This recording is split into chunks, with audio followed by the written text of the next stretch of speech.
মাগো, কত সুন্দর ডিম! আমি নিয়ে চলে যাই। এই দাঁড়া বলছি, বদমাস বিল্লি, না হলে তোর মাথাটা ফাটিয়ে দিব। আগে তো ধরে দেখাও। এই ডিমগুলোকে দিয়ে আমি ছানা ফোটাবো, তারপর আমি বড় লোক হয়ে যাব। হা হা হা। আমার ছোট ছানাদের জন্য ভুট্টা চুরি করে নিয়ে যাচ্ছি। এই বেটা দাঁড়া বলছি, দাঁড়া। কি? আমাকে আগে ধরে তো দেখো, কেউই পারে না আমাকে ধরতে। আমি হলাম বিখ্যাত চোর।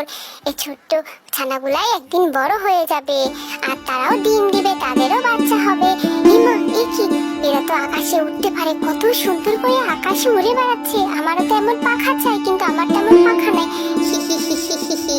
মাথায় একটা দুষ্ট বুদ্ধি এসেছে, এবারে আমি সেটাকে কাজে লাগাবো।